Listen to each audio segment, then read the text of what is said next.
আজি এনেকুৱা এটা পৰিস্থিতিত আজি ৭৮ সংখ্যক স্বাধীনতা দিৱস আমি উদযাপন কৰিবলগীয়া হৈছে। যিহেতুকে এই অঞ্চলটোত এইবাৰেই পানী নহয়, আগতে আপোনাৰ আমাৰ গৰম বন্ধ অৰ্থাৎ ৪/৬/২০২৪ তাৰিখৰ দিনা আমাৰ ইয়াত ডাঙৰ পানী হৈ গৈছে। আমি ইয়াৰ বিদ্যালয়ৰ আচবাব বয় বস্তু আমি বিভিন্ন জেগাত তুলি থ'বলগীয়া হৈছিলে।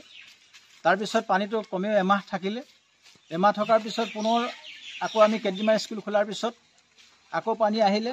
কালিয়ে আমি বিদ্যালয় খোলা ৰাখিছিলোঁ আৰু লগতে আমি যিবোৰ বিদ্যালয়ৰ সা সৰঞ্জাম আমি কালি তুলি থৈ গ'লোঁ। আজিও দেখিছোঁ আমাৰ এতিয়া চাউল পাত তুলিবলগীয়া আছে, অন্যান্য বস্তু তুলিবলৈ আছে। দেখিছোঁ আপোনালোকৰ পৰিস্থিতিটো আমাৰ, গতিকে এইখিনি আমি তোলা মেলা কৰিব লাগিব। গতিকে এনেকুৱা এটা পৰিস্থিতিত যিহেতু আমি এই ভাৰতবৰ্ষৰ এজন সুযোগ্য নাগৰিক হিচাপে দেশৰ সন্মানৰ অৰ্থে আমাৰ যি কাৰ্যসূচী, এই কাৰ্যসূচীটো আপোনালোকৰ সহযোগত সফলভাৱে সমাপন হৈছে বুলি মই আশাবাদী। ফ্লেগ হোষ্টিঙত আহি উপস্থিত হ'লোঁ।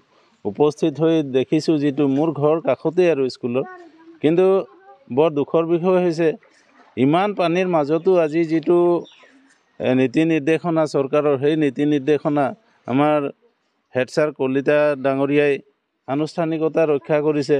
আৰু ফ্লেগ হোষ্টিং কৰা ঠাইডোখৰতো কমেই পানী আছে, কিন্তু য'ত ক্লাছ কৰা হয় ক্লাছ ৰুমৰ ভিতৰত পানী হৈ আছে। এইটো অতি দুখৰ বিষয়।